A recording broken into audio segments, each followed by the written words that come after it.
Hello and welcome to the Yumi IP podcast brought to you by Northon's Media PR and Marketing Limited in the United Kingdom. I'm your host, Carlos Northon. I'm the founder and CEO of Northon's Media and publisher of the Global IP Matrix magazine, the Women's IP World Annual, and the upcoming Caribbean IP Annual. Today, I'm excited to introduce a very good friend and colleague of mine, Michele S. Katz. Michele is the founding partner of Advitam IP, LLC.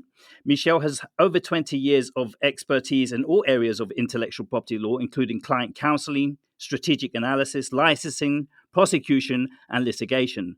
Her firm is known for delivering successful outcomes in trademark and copyright registrations, patents, and legal disputes. Michele is passionate about education and giving back. She has established a scholarship fund in her father's name at the Hebrew University of Israel and created an online mentorship program for law students and lawyers, new lawyers. She also educates business owners and youth on IP topics, contributing to various publications and speaking at global conferences. Michele, hello, how are you? And welcome to the podcast. Hello, and thank you for having me. It's fun to be on this side. Well, I'll let you know when it's over. I believe that to be true. But normally I'm in your seat. Yes, exactly. But Michele, just to let our listeners know a bit about you, you actually host the Women's IP World podcast. We're on, I think it's coming to the end of season 3 now, is it? Yep, and we're starting to record season 4. Okay, fantastic. Thank you for doing an amazing job with that, by the way. And we look forward to listen to the podcasts of the new contributors to the publication coming up, Michele. Thanks so much. So, Michele, we have you on the podcast today to discuss your latest article in the issue 19 of the Global IP Matrix magazine, which was actually our interspecial. Your article is titled "AI or Nay: Navigating Legal Challenges of Generative AI." So, we just wanted to ask you a few questions about this to see whether or not it will resonate with some of the people listening to our show. And so, here we go. How do you see ethical challenges of using generative AI in legal practice evolving, especially with respect to authenticity and professional responsibility? So anytime you have a new technology that's becoming mainstream, and for years people have talking about AI and AI Hmm. issues. Now we've got this generative AI. So that's like Chat GPT. Most people probably at this point have heard of it. Even my kids know how to use it, kind of thing. And you've got to then step back as it becomes a tool in your industry to figure out, is this okay? Could I be violating confidentiality that a duty I owe my clients? What are the ethical considerations? And so this is no different. We need to look and determine, what are the limitations? I'm not saying, of course, we shouldn't use it, but we need to figure out what are the guidelines, what's the appropriate use, because certainly there are ethical considerations that we need to evaluate as generative AI, becomes a part of our practices. Okay. But what are the potential risks and benefits of using AI tools like, LexisNexis AI Assistant for legal research and document drafting? So, always when we can save time, we'll be positive. We'll start with the pros first and then we'll go to the cons. It's great to have these tools. A lot of industries, I think the legal industry is no different, are having staffing issues, being able to retain associates, for example. Often the associate level, that's the level that's conducting research, and it's difficult sometimes to maintain these people and constantly training. So I get the headache of employers, employees too, but in this case, employers, where you have staffing constraints, and so you want to be able to still get this work done. And tools like the Lexis AI assistant can help with that. And Lexis, that's geared towards law firms. So it seems like the perfect tool. Also, since we do tend to, charge by hour, at least in the United States, we're known for that. But of course, there's flat rate billing. No matter how you look at it, the less time you spend can be less expensive for the client or it could actually, free up some of your day to work on some other things. So that's on the pro side. All that's very helpful. On the con side, you got to be careful when you're typing these things in. Who else has access to the information you're typing in, which could be proprietary information of your clients? Who else can view that? Can it be hacked? What's the security measures? And also, you got to check the work.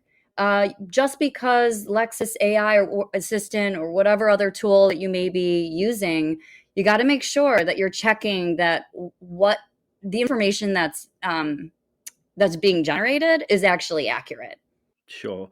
So, talking client confidentiality, how can attorneys safeguard client confidentiality when using AI platforms, given the risk of data breaches and public disclosure?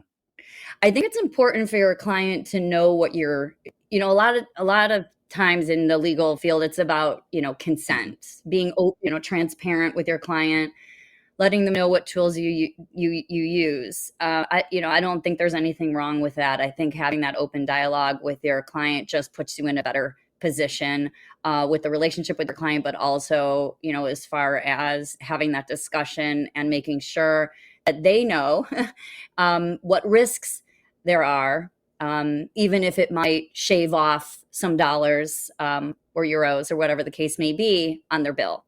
Okay. The other thing is, what's the reputation? What are the safeguards? Is understanding the tool that you're using. Say it's Lexis AI Assistant, for example. Hmm. They publish what their policies are and their security. And if you don't know, it would be wise to look these things up so you're aware in advance. Plus, that could prepare you for the conversation you're going to have with your client. Okay, excellent. So, moving on to the case study and analysis part, can you elaborate on the sanctions imposed on the New York lawyers who submitted brief, Yeah. fictitious case actions generated by ChatGPT? What does this incident signify for the legal profession? Right. So, and I had alluded to the fact that it's critical to check what generative um, information comes out your way. Okay. And that's Mhm. exactly what some lawyers did not do. And we should learn from their experience in that they filed a brief and the generative AI cited cases that did not exist. They were fictitious. And Mm. I mean, I do a lot of litigation in my firm in Advitam IP. I have throughout my entire career. The first thing we do when we receive a brief from the other side is we check their cases. Mm. But normally, I mean, in the past, it was always just to see that the case actually supports what they're stating in the brief. Okay. Or that it's good law, that it's still good law that they're relying on. Mhm. But now you actually have to check and see, well, is this even real?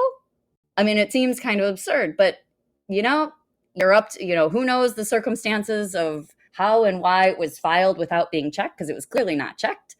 And then the judge, Mm. who obviously became aware of it, fined the attorney. So that, and we may be, I mean, hopefully you know, this will be the case. And now people will be like, oh goodness, I definitely need, definitely need to do that if it wasn't on their checklist already, which would be a little bit shocking. But now it definitely should be. Sure. So, with regards to regulatory standards, what specific regulatory standard and ethical guidelines do you believe should be introduced by organizations like the American Bar Association to govern the use of AI in legal practice? It's always helpful to have guidelines. Now, of course, then when you breach, whoever the accuser is of this misconduct has something to cite, right? So it's in part for Hmm. that, but also what for the practitioner to actually have the checklist. Did I do this? Did I do this? Obviously checking cases, as we've discussed, is vital before you file it. And, you're signing your name, you're swearing before the court that everything in that brief is correct. So that would be obviously that would be number one, is to check what you're citing. Sure. With respect to education and training, how important are ongoing CLE programs in educating legal professionals about the ethical implications of AI?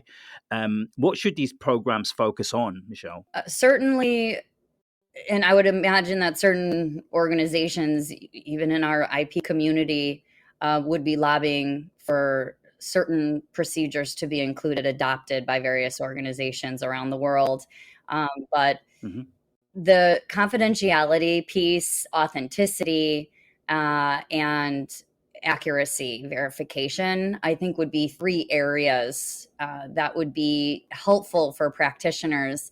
Some people may not realize that generative AI can just make something up. Part of that is education. We're not I'm not the generation that grew up with cell phones and Facebook. I mean, that all happened later, in my, I'm a Xer, Hmm. and of course, and beyond. But there are going to be people who will definitely run afoul, just not knowing, just kind of, ignorance is not bliss in this case. You really need to understand what the ramifications are and what the requirements are if you're going to be implementing these tools into your practice. Sure.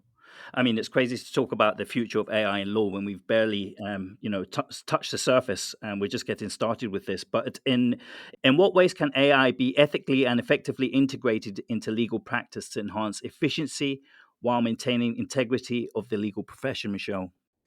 So, you had mentioned the guidelines of the ABA, model rules and so forth. And, Hmm. it doesn't hurt even to put in, into your practice some policies. You may want to put in your retainer agreement that you use AI, generative AI tools. Then, the client signs off. That could be one way of handling it. Um, but I do think it is important as this becomes more mainstream in our practices. I don't think it is right Hmm. now. I think some are using it, but I don't think it's I don't. I still think, like you said, it's newer for law firms to be relying on generative AI, and some maybe in some industries more than others in our legal fields. But if we recognize it's a thing, it is a thing, it's a growing thing, and implement it into our policies, that we cover ourselves for one. I mean, I think that's important, but also we, just make sure that everyone is on the same page as we move forward in the space. Well, that's fantastic ending with that, Michele. I'd really like to thank you today for coming on the Yumi and IP podcast and for sharing your knowledge with us, as well as talking about your latest article in issue 19 of the Global IP Matrix magazine, which you can download and read at www.gipmatrix.com, and it's also available in audio format. Michele, thank you for joining me today, and let's do it again. Let's do it. Thanks, Carlos. Speak to you soon, Michele. Take care now. You too. Bye bye.